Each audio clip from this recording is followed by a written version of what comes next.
आज बच्चों देखो, आज की क्लास में हम लोग वेव में एक छोटा सा टॉपिक है स्टैंडिंग वेव, जिसके बारे में थोड़ा सा हम लोग पहले ही पढ़ चुके थे। तो ये स्टैंडिंग वेव के कुछ केसेस आते हैं, स्पेशल केसेस स्ट्रिंग में एंड ऑर्गन पाइप में। तो वन बाय वन हम लोग दोनों पे देखते हैं। तो फर्स्ट ऑफ ऑल याद करते हैं स्टैंडिंग वेव को। तो स्टैंडिंग वेव का फॉर्मेशन हम लोग तब कहते हैं जब कोई incident wave and reflected wave, ठीक है, दोनों साइमल्टेनियसली एक जगह प्रेजेंट होगा और दोनों में एक कंडीशन होना चाहिए कि दोनों वेव का एम्पलीट्यूड का वैल्यू सेम हो। तो ऐसे वेव का नाम स्टैंडिंग वेव कहलाता है। तो अगर हम लोग जनरल इक्वेशन देखते हैं स्टैंडिंग वेव के लिए, तो हम लोग कहते हैं एक इंसिडेंट वेव और एक रिफ्लेक्टेड वेव प्रेजेंट होगा तभी स्टैंडिंग वेव बनता है। तो इक्वेशन के टर्म में अगर देखा जाए तो इंसिडेंट वेव का इक्वेशन, जनरल इक्वेशन ए साइन ओमेगा टी माइनस के x. Wave is moving along positive x axis, x का कोफिशिएंट टी का कोफिशिएंट अपोजिट साइन ना। रिफ्लेक्टेड वेव, तो जो वेव रिफ्लेक्ट करेगा उसका एम्पलीट्यूड सेम होना चाहिए स्टैंडिंग वेव के केस में ना। साइन का टर्म है तो ये भी साइन का टर्म ही बनाते हैं हम लोग। लेकिन अगर वेव पॉजिटिव एक्स में गया तो रिफ्लेक्टेड वेव नेगेटिव एक्स में जाना चाहिए। तो ये ओमेगा टी माइनस की जगह प्लस के एक्स ये कहलाएगा। तब हम लोग कहेंगे ये इंसिडेंट और ये रिफ्लेक्टिव, और दोनों को सम करने के बाद जो फाइनल एक्सप्रेशन आता है स्टैंडिंग वेव का, उसके पॉसिबिलिटीज क्या क्या हो सकते हैं ये देखो। ए कॉमन निकल जाएगा, sine A plus sine B, it will be 2 sine A plus B by 2 cos A minus B by 2 sine A plus B omega T by 2 ये मिलता है। तो जनरल कहा जाए कि स्टैंडिंग वेव का इक्वेशन है, पहचानना कैसे होगा। तो सिंपल मेथड है, के एक्स का टर्म अलग होगा, ओमेगा टी का टर्म अलग होगा। के एक्स के पहले साइन या कॉस कोई भी हो सकता है, ओमेगा टी के पहले साइन या कॉस कोई भी हो सकता है, और दोनों टर्म आपस में मल्टीप्लाई में होगा, डिवीजन भी नहीं, प्लस भी नहीं, माइनस भी नहीं। के एक्स वाला टर्म ओमेगा टी वाला टर्म दोनों के पहले साइन या कॉस में से कोई भी, इसके पहले भी साइन या कॉस में से कोई भी, और आपस में दोनों टर्म मल्टीप्लाई में होगा, तभी कहलाएगा ये स्टैंडिंग वेव बना। ठीक है, तो देखो, तो ये कहलाए स्टैंडिंग वेव। ठीक, तो यहाँ हम लोग को देखना क्या है, यहाँ पे स्ट्रिंग के केस में दो पॉसिबल केसेस मिलते हैं। ठीक है, एक कहलाता है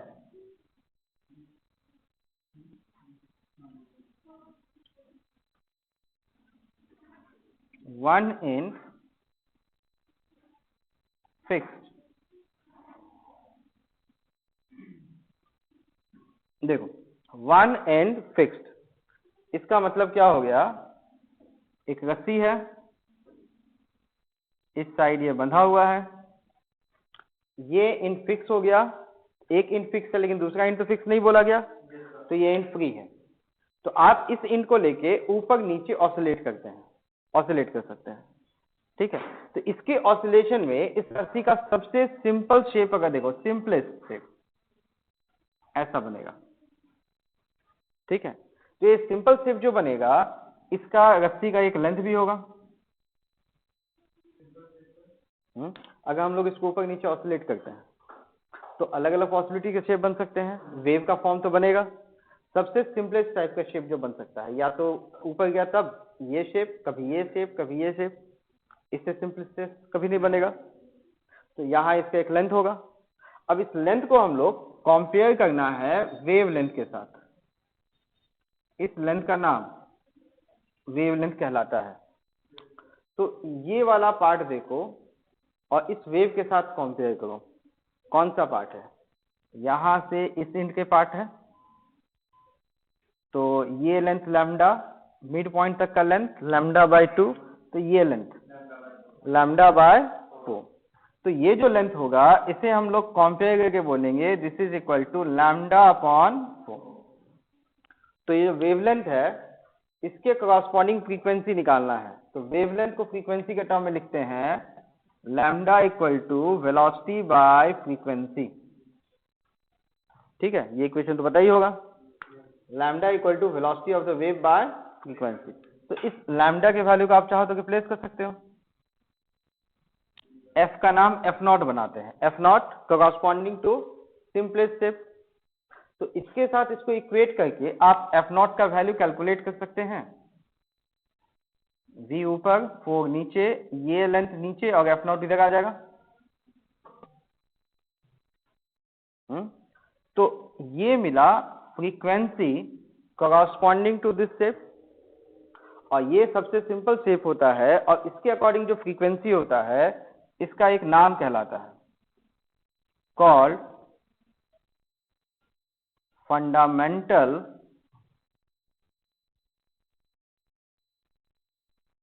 फ्रीक्वेंसी। एक और नाम भी है फर्स्ट हार्मोनिक। मतलब देखिए, रस्सी का एक इन फिक्स एक इन फ्री, हम लोग इसको ऑसिलेट कर सकते हैं। तो सबसे सिंपल टाइप का शेप बनेगा ये। तो ये लेंथ हो जाएगा लैम्डा बाय 4 के इक्वल, और वेव लेंथ का फॉर्मूला है v बाय एफ, तो v बाय एफ बना दिए, f का वैल्यू निकल गया ये। तो ये फ्रीक्वेंसी जो होगा सबसे सिंपल शेप के कॉरस्पॉन्डिंग होता है, और इसके नाम कहते हैं हम लोग फंडामेंटल फ्रीक्वेंसी या फिर फर्स्ट हार्मोनिक। अब देखो, इसी को अगर हम लोग सेम सिचुएशन, देखो ये रस्सी हो गया, अगर हम लोग इसे ऊपर नीचे ऑसिलेट करते हैं, एक नेक्स्ट लेवल का शेप अगर देखना चाहते हैं, एक कॉम्प्लिकेटेड लेवल का शेप कुछ ऐसा जाएगा। देखो ये एंड तो हमेशा फिक्स रहेगा, ये तो हिलेगा नहीं। तो एक लेवल कॉम्प्लिकेटेड, किसी टाइम पे रस्सी का शेप ये मिला, फिर कभी सीधा मिला, फिर ये शेप कभी मिला, अलग अलग टाइम पे तीनों शेप मिलेगा। अब इसका जो लेंथ होगा L, इस लेंथ को फिर से कंपेयर करना चाहते हैं लैम्डा के साथ। तो देखो ये इस पॉइंट के बाद वाला पार्ट है, it's lambda by 2 plus lambda by 4। तो L का वैल्यू 3 लैम्डा अपॉन 4। ठीक है, और लैम्डा का फॉर्मूला क्या था, v by F, that is 3 upon 4 v bye f1। Next level वाला है ना, तो इसलिए नाम f1। तो यहाँ इस f1 का वैल्यू 3v बाय 4। ये समझ में आया। अब देखो नाम लिखने के तरीके क्या है। तो नाम यहाँ दो टर्म में चलता है, एक फंडामेंटल वाला सीक्वेंस, दूसरा एक हार्मोनिक का सीक्वेंस। तो फंडामेंटल वाले सीक्वेंस में चलता है सबसे पहले वाला सिंपल वाले का नाम फंडामेंटल, उसके बाद first overtone, second overtone, third overtone continuous. जैसे ये फंडामेंटल है, उसके बाद वाले का नाम फर्स्ट ओवरटोन। तो ओवरटोन का मतलब, टोन मतलब फ्रीक्वेंसी, तो फर्स्ट ओवरटोन, ओवर मतलब बाद का, फंडामेंटल के बाद का पहला फ्रीक्वेंसी, एक ये नेमिंग चलता है। दूसरा नेमिंग जो चलता है in terms of harmonic. Harmonic word का मतलब होता है मल्टीपल टाइम्स, जैसे 2 times second harmonic, 5 times fifth harmonic, वैसा। तो ऐसे में यहां देखो, ये तो फर्स्ट हार्मोनिक के लिए ये फॉर्मूला था v बाय 4l। अब ये फॉर्मूला में देखो v बाय 4l को कितने से मल्टीप्लाई किया गया, 3। तो हार्मोनिक में कितने टाइम्स हुआ, 3 टाइम्स। तो इसका नाम कहलाएगा थर्ड हार्मोनिक।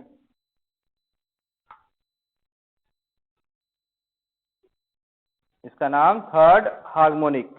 नाम समझ में आ गया।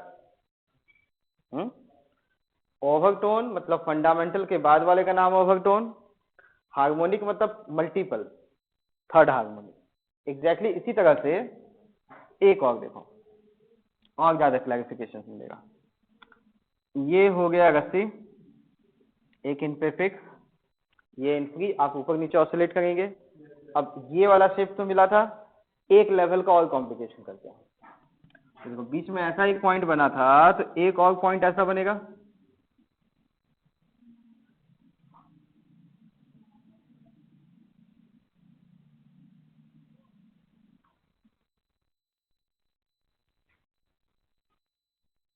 ऐसा देखो, बेसिक, एक लूप, दूसरा लूप, इसके बाद वाला लूप बना सकते हो, नेक्स्ट लेवल पे बन सकता है हम लोग का। चलो अब ये लेंथ बताओ लैम्डा के टर्म में कितना कहलाएगा, ये वाला लैम्डा बाय 4 और ये वाला लैम्डा, तो lambda plus lambda by 4 L equals 5 lambda upon 4, तो 5 बाय 4 लैम्डा का value v upon f2, f1 आ गया था f2, यहां से इस f2 का वैल्यू 5v अपॉन 4l। अब इसका नाम ओवरटोन, फंडामेंटल फर्स्ट ओवरटोन, अगला सेकंड ओवरटोन, बिल्कुल सही, ओवरटोन। हार्मोनिक के टर्म्स में देखो फंडामेंटल के कितने टाइम्स है, 5 टाइम्स, बिल्कुल, तो नाम फिफ्थ हार्मोनिक, ठीक है। अच्छा अब ऐसे हम लोग आगे भी निकाल सकते हैं ना, तो एक जनरल फंडा बता, एफ एन का वैल्यू, जनरल फॉर्मूला तो बताओ, एफ जीरो के लिए 1 इंटू वी बाय 4l, 1 के लिए 3 टाइम्स, 2 के लिए 5 टाइम्स, मतलब ऑड नंबर का मल्टीपल होगा, ऑड नंबर का फॉर्मूला 2n प्लस 1, याद है, तो ये हो जाएगा 2n प्लस 1। अब चेक कर लो, n का वैल्यू 0 डालेंगे तो 1 टाइम्स, n का वैल्यू 1 डालेंगे तो 2 इंटू 1 प्लस 1 3 टाइम्स, मिला f1 में 3 टाइम्स, 2 डालेंगे तो 5 टाइम्स, v अपॉन 4l। फॉर्मूले में कोई दिक्कत? हाँ चलो अब कुछ छोटी छोटी चीजें बताओ। हम लोग यहाँ पे एक नाम पढ़े थे, नोड्स और एंटी नोड्स। नोड उसको कहते थे जिसका डिस्प्लेसमेंट 0, तो यहाँ देखो एक नोड मैक्सिमम डिस्प्लेसमेंट, एक एंटी नोड, तो 0 वाले में एक नोड एक एंटी नोड, 1 वाले में 2 नोड, और एंटी नोड एक या दो एंटी नोड, तो 1 वाले में 2, मतलब एक एक्स्ट्रा है ना, तो n वाले में n वाले में जनरल, अगर 0 में 1 आया था, 1 में 2 आया था, 2 में 3 आया, तो n में n प्लस 1 नोड भी होंगे और एंटी नोड भी होंगे, ठीक है। चलो एक और लूप बता, क्या ये कंप्लीट क्लोज्ड लूप है? क्लोज्ड, ये क्लोज्ड है, तो 1 वाले में एक लूप, 2 वाले में, n वाले में n लूप्स। चलिए अब बताइए नाम इसका क्या होगा, जनरल वाले का नाम, 0 वाले का फंडामेंटल, 1 वाले का फर्स्ट ओवरटोन, सेकंड वाले का सेकंड ओवरटोन, ये n वाला है तो nth ओवरटोन, बिल्कुल, किसका नाम nth ओवरटोन। अच्छा फ्रीक्वेंसी में अगर नाम बुलाया तो हार्मोनिक के टर्म्स में देखो, ये 3 टाइम्स था तो थर्ड हार्मोनिक, 5 टाइम्स था 5 harmonic, fifth harmonic, 2n plus 1 times है तो 2n प्लस 1 हार्मोनिक।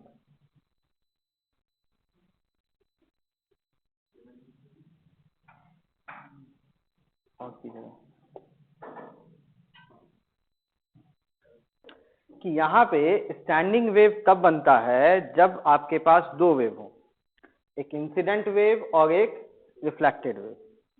तो इंसिडेंट वेव का इक्वेशन पता है अपने को, रिफ्लेक्टेड वेव का इक्वेशन पता है, डायरेक्शन अपोजिट होगा, दोनों का एम्पलीट्यूड सेम, तो ऐड करने पे ये फॉर्मूला मिलता है।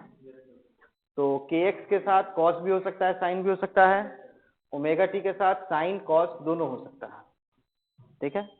तो स्टैंडिंग वेव जब फॉर्म करता है, कहाँ कहाँ फॉर्म करता है? 2 जगह फॉर्म करवाते हैं हम लोग, एक फॉर्म करवाते हैं स्ट्रिंग में, रस्सी में, दूसरा एक रेजोनेंस ट्यूब मतलब साउंड वेव के फॉर्म में, 2 जगह फॉर्म करवाते हैं।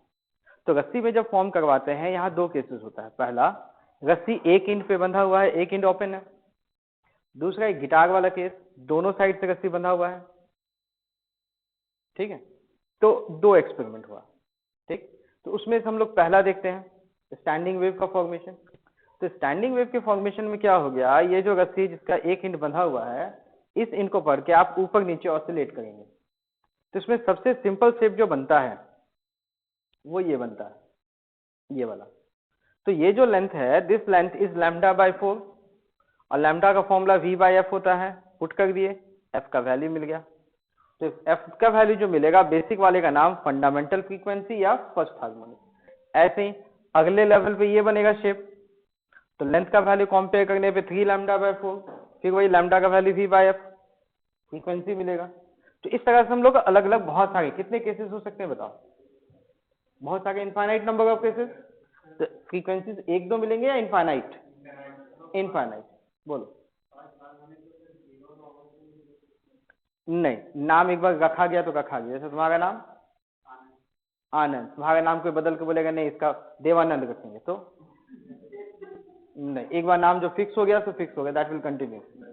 ये नाम मेगा रखा हुआ थोड़े ना है, पुराने जमाने से चला आया, हम लोग भी उसी को फॉलो करेंगे। अब वो वर्जन तुम्हारा होगा, वो वर्जन तुम्हारा होगा, लेकिन तुमको जितने, अब तुम्हारा नाम आनंद है, ठीक है, अब कोई बोलेगा कि नहीं, ये बोलेगा कि नहीं तुम्हारा नाम को देवानंद मुझे पसंद है, वो देवानंद तुमको बोलेगा, और सबके सामने बोलेगा देवानंद कहाँ गया, तो बाकी लोग तो तुमको आनंद नाम से जानते हैं, बोले देवानंद कहाँ से आ गया। बात समझ में आ गई है? तो तुम्हारे लिए नया नाम होगा जीरो, लेकिन बाकी सब जीरो नाम तो नहीं जानते है ना, ठीक है, बात समझ में आई ना? तो एक बार नाम जो पड़ गया, बेटर है कि हम लोग वही नाम फॉलो करें, नहीं तो बाकी लोग स्कूल के टीचर या कोई भी कहीं भी तुम बताओगे नहीं जीरो ओवरटोन या जीरो हार्मोनिक, तो फर्स्ट के पहले वाले का नाम जीरो ओवरटोन ना, एक fundamental, first overtone, second overtone, हाँ,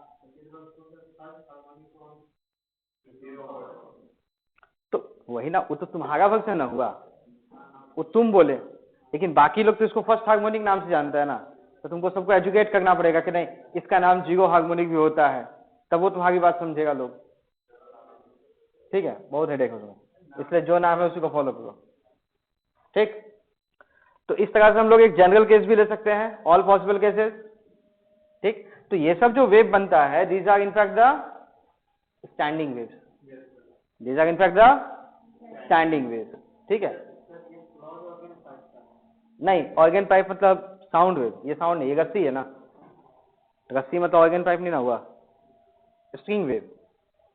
अच्छा, ये वेव कौन सा कहलाएगा बताओ, लॉन्गिट्यूडनल या ट्रांसवर्स? वेव किधर जाएगा, इधर जाएगा, और वेव किधर गया, ऊपर नीचे ऑसिलेट किया ना, ट्रांसवर्स। लॉन्गिट्यूडनल वेव कब, साउंड वेव में, जब ट्यूब लेंगे हम लोग, तो साउंड वेव के लिए जब ट्यूब लेंगे तो बांसुरी, उन सब में ट्यूब लेंगे तो वहां लॉन्गिट्यूडनल, रस्सी में ट्रांसवर्स, मतलब वेव इधर गया लेकिन रस्सी कहाँ गया, ऊपर नीचे, तो पार्टिकल ऊपर नीचे और वेव इधर, कितने एंगल, 90, ट्रांसवर्स। हटा दें इनको ना। अब देखिए, इसी तरह से जैसे हम लोग यहां पे देखिए स्ट्रिंग वन इंट पे फिक्स का केस, ऐसे और भी पॉसिबिलिटीज मिलते हैं, that is string fixed at both ends.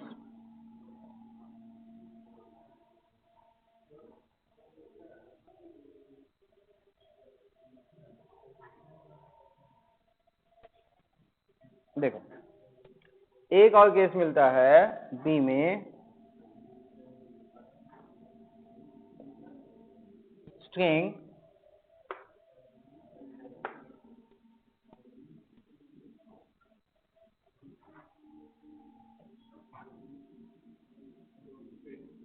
Fixed at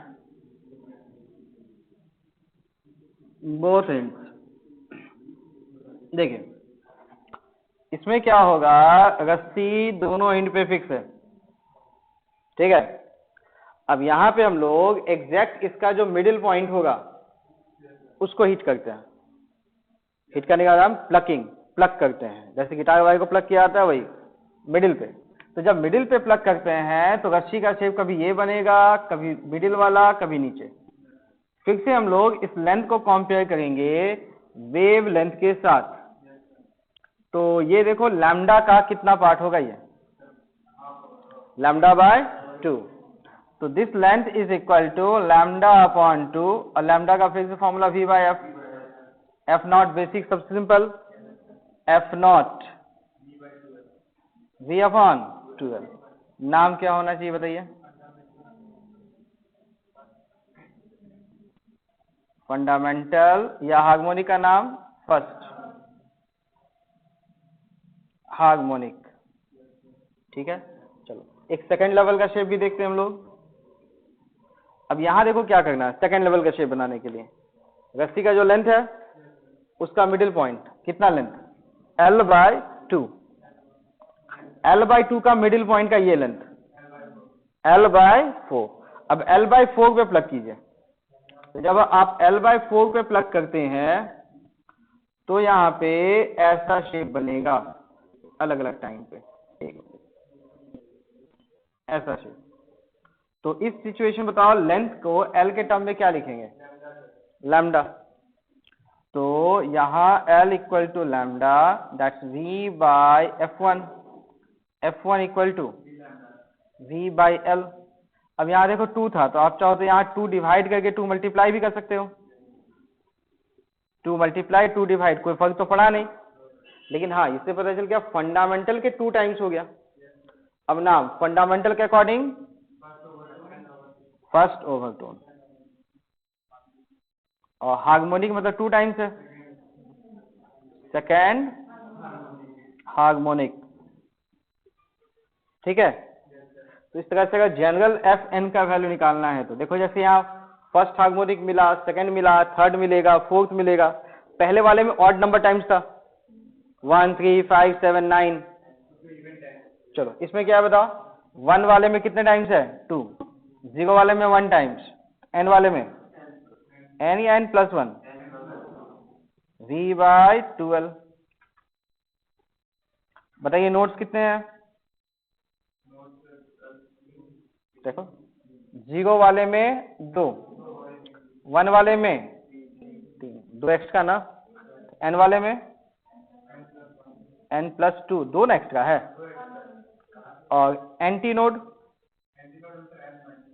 देखो 0 वाले में 1, 1 वाले में 2, तो n वाले में एक ही एक्स्ट्रा ना, so it is n plus 1। अच्छा लूप बताइए कितने मिलेंगे? 0 वाले में 1 लूप, 1 वाले में 2 लूप, एक एक्स्ट्रा, n प्लस 1। ये समझ में आ गया? तो इस तरह से हम लोग अलग अलग शेप, अलग अलग नाम। ठीक है,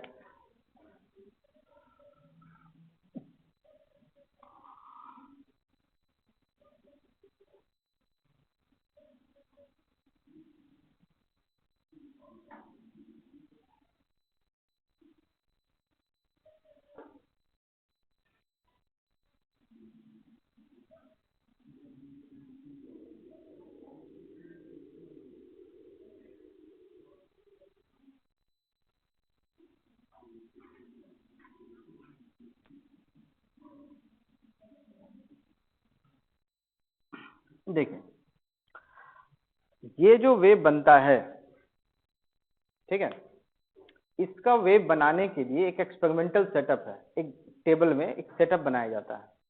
सेटअप में क्या होता है, एक साइड से रस्सी को बांध दिया गया और ये रस्सी यहां तक गया पुली से, पास होते हुए एक पैन बैलेंस में आया और ऑब्जेक्ट एक रखा गया मास m। ठीक है, अब इसमें क्या होता है, बीच में एक स्टॉपर लगाया जाता है। हम लोग जो वेव लेते हैं वो यहां से यहां तक का वेव लेते हैं। ठीक है, इस लेंथ पे। तो ये बताओ ये एंड फिक्स है और ये एंड भी हिल नहीं सकता है, तो ये क्या कहलाएगा? क्लोज्ड इन, मतलब बोथ एंड फिक्स या one and fix? Both and fix. तो पहला वेव अगर बनाना है तो इस लेंथ के मिडिल पॉइंट पे प्लग करना पड़ेगा। सेकेंड वेव बनाना है तो L/2 के मिडिल L/4 पे। तीसरे लेवल का बनाना होता तो इसको 3 हिस्से में बांटते हैं।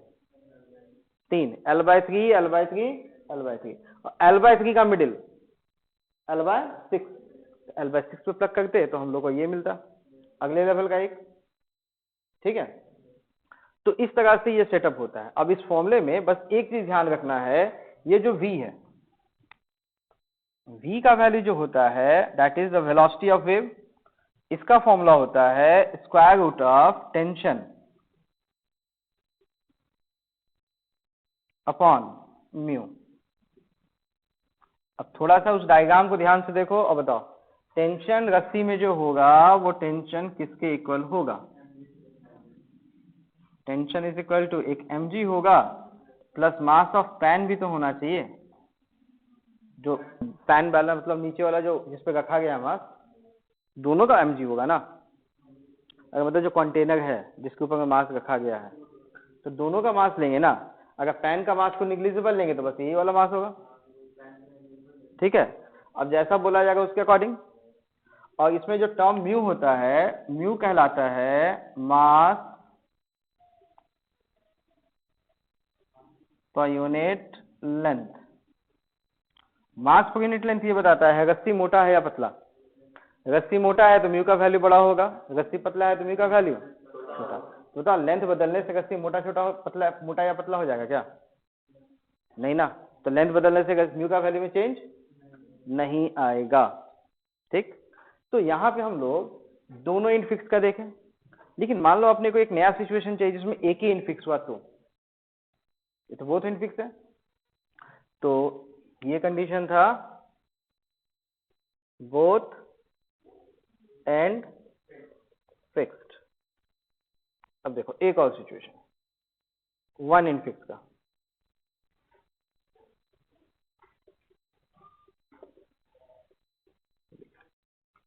अब इसमें देखो करना क्या होता है, बस छोटा सा चेंज करना होता है।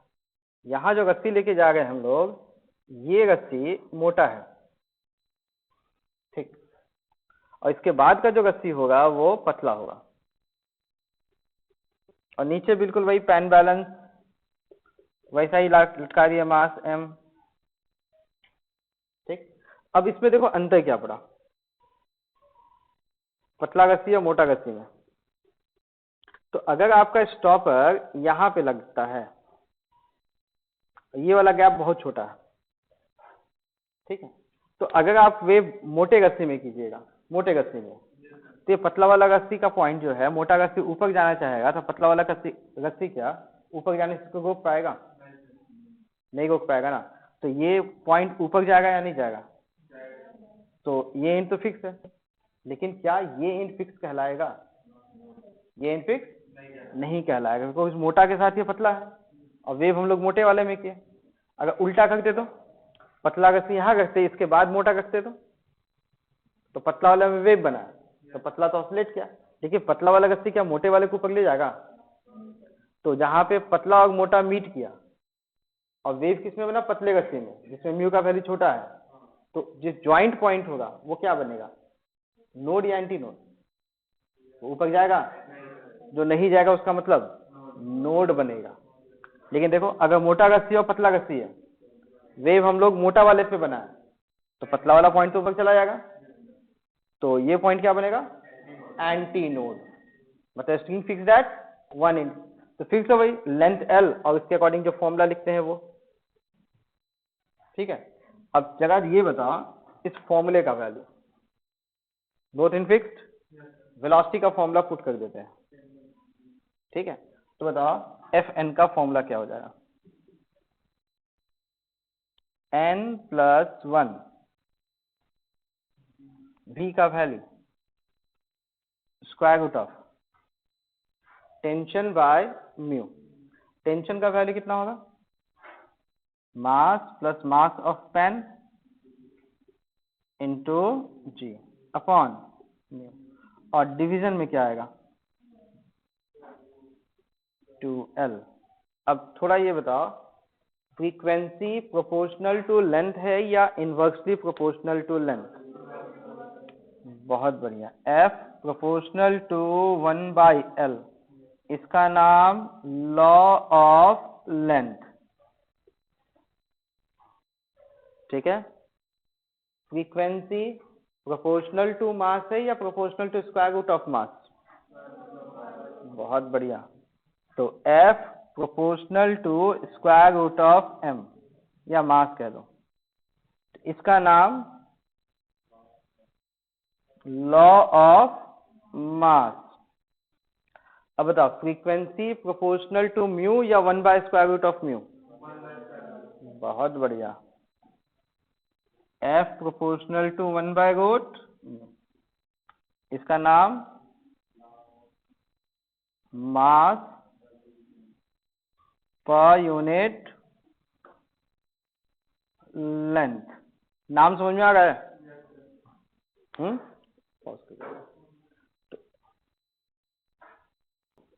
देखिए बच्चों, नेक्स्ट क्या है, इसी में जिस तरह से हम लोग डिफरेंट वेव्स का फॉर्मेशन देखे, ठीक है, उसी तरह से स्टैंडिंग वेव का फॉर्मेशन होता है साउंड वेव में भी।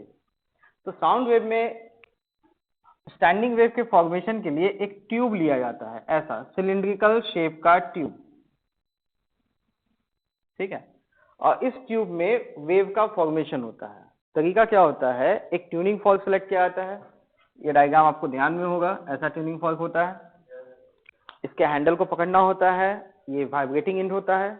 अब इसको एक इंड को लेकर ऐसे वाइब्रेट करते हैं, वाइब्रेशन स्टार्ट, और वाइब्रेटिंग इंड को हम लोग यहाँ से ऐसे यहाँ लगा देते हैं, ऊपर नीचे ऑसिलेट किया, ट्यूनिंग फॉर्क। इस डिवाइस का नाम कहलाता है ट्यूनिंग फॉर्क। ऐसा है, इसका ये जो लाइन है हैंडल, उसे पकड़ लिए, ट्यूनिंग फॉर्क के ये दो इंड हो गए, एक इंड को ऐसे करके किसी सरफेस पे स्ट्राइक करो, तो जिसको स्ट्राइक करते हैं वो ऐसा वाइब्रेट करता है, ठीक है, बिल्कुल साउंड भी आएगा। तो ये वाइब्रेट जब किया तो वाइब्रेटिंग इंड को ऐसे एक इंड पे ले जाओ, तो ये ऊपर नीचे ऑसिलेट किया, तो जैसे ये वेव ऊपर से नीचे आ रहा है तो यहाँ एयर मॉलिक्यूल्स को नीचे धक्का दिया, जब ये ऊपर गया तो एयर मॉलिक्यूल्स को हटाया यहाँ से, तो इस तरह से ये साउंड वेव का फॉर्मेशन करता है ट्यूनिंग फॉर्क, ठीक है। और यहाँ पे दूसरा इंड जो हो गया, एक इंड पे तो ट्यूनिंग फॉर्क लगाना ही है, जो दूसरा इंड हो गया, दूसरे इंड पे हम लोग कंडीशन लेते हैं क्या, कि ये इंड या तो फिक्स होगा या फिर ये ओपन होगा। फिक्स मतलब क्लोज्ड होगा या ओपन। तो यहाँ हम लोग दोनों केस देखते हैं। पहला,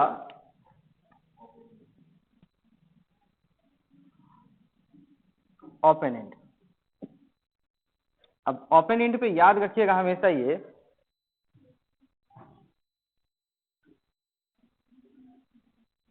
at open end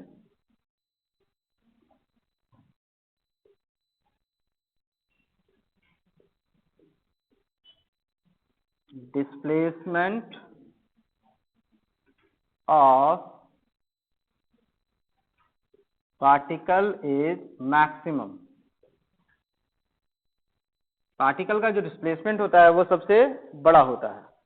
तो देखो यहाँ पे वेव जो बनेगा उसके लिए एक डॉटेड सीधा लाइन बना लीजिए, मिडिल से होता हुआ, ठीक है, और सबसे बड़ा जो डिस्प्लेसमेंट होगा वो यहाँ पे होगा, और यहाँ पे सबसे सिंपल शेप जो बनेगा वो ऐसा बनेगा। इसको देखो ऐसे समझो, अगर हम लोग ये नॉर्मल वेव बनाते हैं तो बताइए इस पॉइंट पे डिस्प्लेसमेंट कितना है, 0। इस पॉइंट पे डिस्प्लेसमेंट क्या है, मैक्सिमम, ठीक है। अब इसी को सपोज ऐसे रखने की जगह ऐसे स्ट्रेट वर्टिकल बना दिया गया, ठीक है, तो मैक्सिमम डिस्प्लेसमेंट, ये तो ओपन एंड है, तो मैक्सिमम डिस्प्लेसमेंट मतलब इधर ये वाला पार्ट इधर आएगा, और ये भी ओपन एंड है तो ये भी मैक्सिमम। तो सबसे सिंपल टाइप का शेप ये बनेगा, और ये कहलाएगा लेंथ ऑफ द ट्यूब, ठीक है। तो हम लोग इसको वर्टिकल बना के भी देख लेते हैं कंप्लीट वेव को, ऐसा कुछ दिखेगा।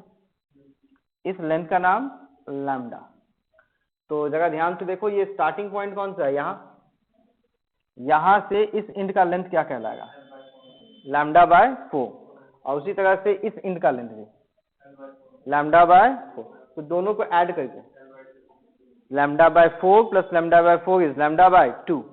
तो यहाँ देखो वही शेप नहीं है, λ/4 प्लस λ/4 दैट्स λ/2।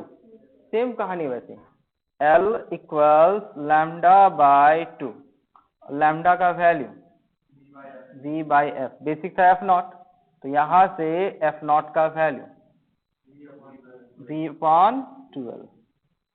अब यहाँ पे नाम फंडामेंटल फ्रीक्वेंसी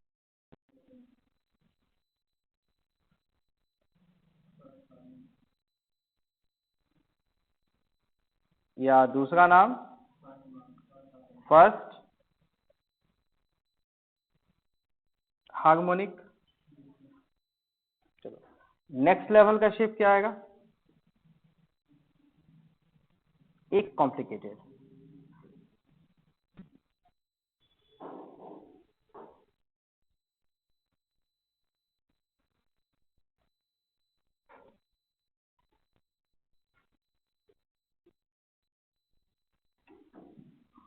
ये बता एल किसके इक्वल आएगा, lambda by 4, lambda by 2, lambda by 4।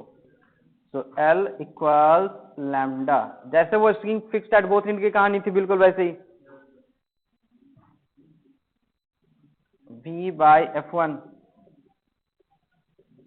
2 into V by 2l। नाम फर्स्ट ओवर टोन, और ये 2 टाइम्स इसलिए सेकेंड हार्मोनिक। ठीक है, तो जनरल फॉर्मूला क्या आएगा, तो भाई n+1 v by 2l, n+1 v by 2l general expression. Open end वाले में कोई कंफ्यूजन है तो बोलिए इसमें, ये समझ में आया। चलो इससे पहले नोट कीजिए, इसी टाइप का सिचुएशन आएगा वन एंड क्लोज्ड।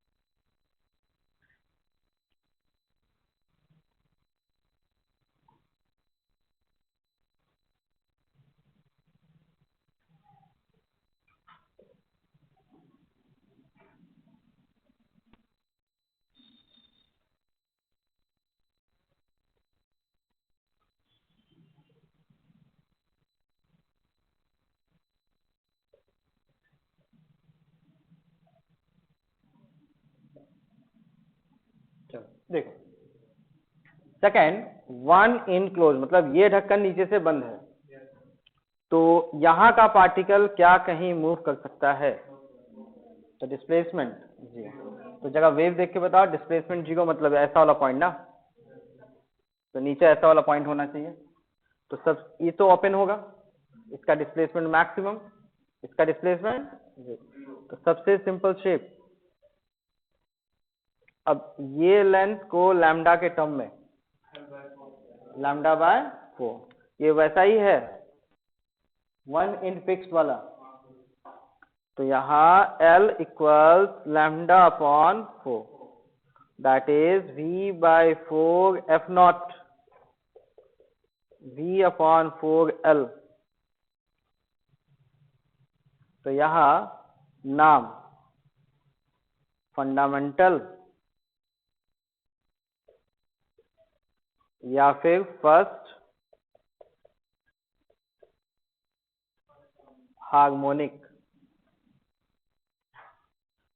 ऐसे यहां पे सेकंड शेप का क्या करना है बताओ। शेप ये तो फिक्स्ड इंड है, तो यहां से ऐसे जाके ऐसे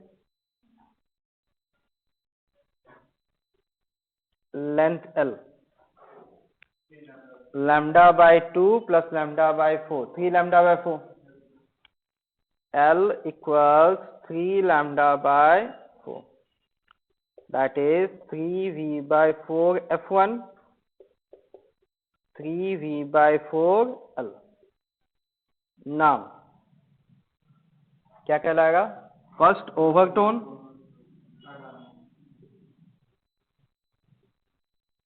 ओवरटोन और थर्ड हार्मोनिक, 3 टाइम्स है। ठीक है। जनरल फॉर्मूला Fn का क्या होगा बताओ?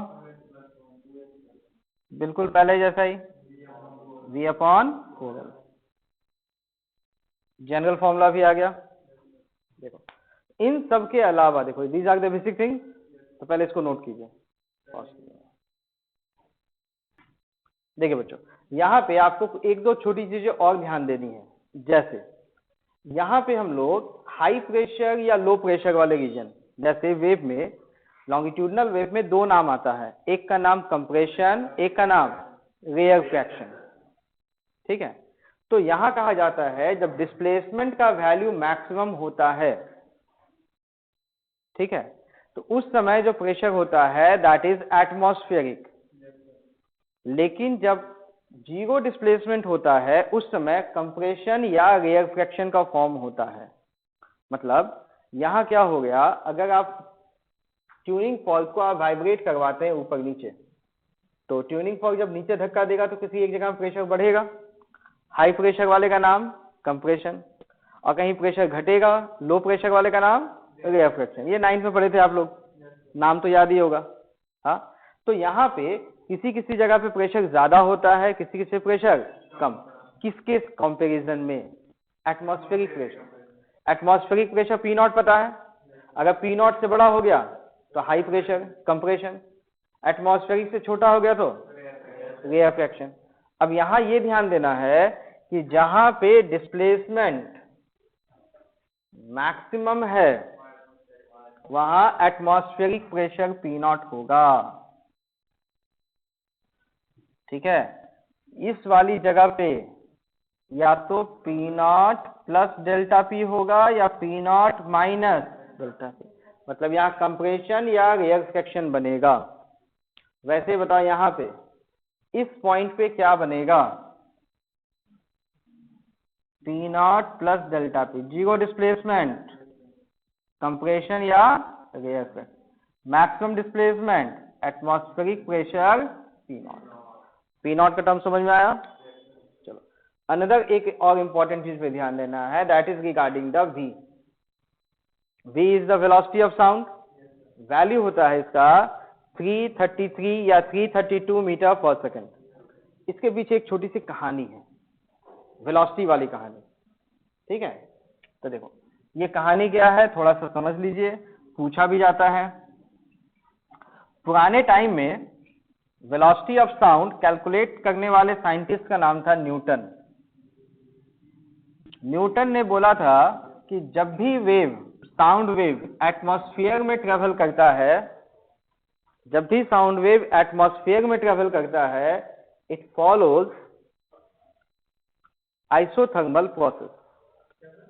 Isothermal process, velocity of sound.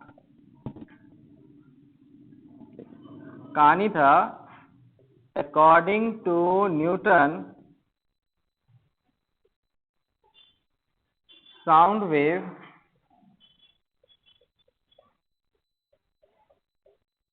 Follow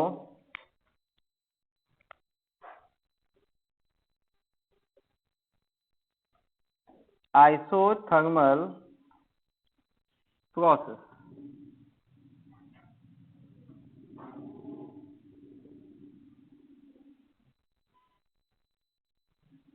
while propagating in air, air में जाता था तो प्रोसेस का नाम आइसोथर्मल प्रोसेस था। ठीक है, और उसका कैलकुलस तो अच्छा ही था, न्यूटन का नाम तो सुना ही होंगे। तो उसने प्रूव किया जो बल्क मॉडुलस है, बल्क मॉडुलस, तो बल्क मॉडुलस का वैल्यू होता है equal to pressure, pressure atmospheric pressure P not. तो वेलोसिटी ऑफ साउंड का फॉर्मूला लोगों को पहले पता था, that is bulk modulus upon density.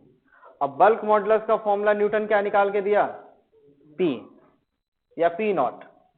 तो बल्क मॉडुलस का वैल्यू P पुट कर दिए। ठीक, और आइडियल गैस इक्वेशन से एक फॉर्मूला पढ़े, PV इक्वल टू nRT, तो वहां से प्रेशर और डेंसिटी के टर्म में फॉर्मूला आता है, that is PM equal to density RT। तो प्रेशर बाय डेंसिटी का फॉर्मूला RT/m ये मिलता है। तो ये फॉर्मूला न्यूटन ने निकाला, रूम टेम्परेचर कैलकुलेट किया, एटमॉस्फेरिक गैस का एवरेज मास निकाला और उसके अकॉर्डिंग फॉर्मूला कैलकुलेट किया गया। तो calculated formula was approximately 332 metre per second, not exact but approximate value था, नॉट एग्जैक्ट वैल्यू। कैलकुलेशन में जो वैल्यू मिला था that value was not exact but approximate. ठीक है, मतलब ये फॉर्मूला कह लो कुछ गलत था, एग्जैक्ट वैल्यू नहीं मिल रहा था। उसके बाद क्या हुआ, एक साइंटिस्ट था लैपलेस, उसने इस फॉर्मूले को सही किया, उसकी वजह से नाम कहलाया लैपलेस करेक्शन। ठीक है, तो इसने क्या बोला, according to Laplace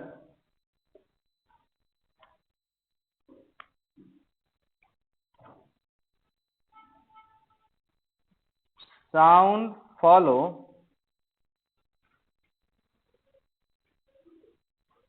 adiabatic process, adiabatic process while propagation। तो जब ये एडियाबैटिक प्रोसेस फॉलो करेगा तो एडियाबैटिक प्रोसेस में बल्क मॉडुलस का वैल्यू मिलता है गामा टाइम्स पी, जिसमें से गामा वही कहलाता है CP/cc। तो वेलोसिटी ऑफ साउंड का फॉर्मूला जो था बल्क मॉडुलस बाय डेंसिटी, तो वो हो गया gamma times pressure by density, और प्रेशर बाय डेंसिटी का तो फॉर्मूला पता ही था, दैट इज गामा RT/m। तो ये वैल्यू जो था this give us the accurate value, accurate value.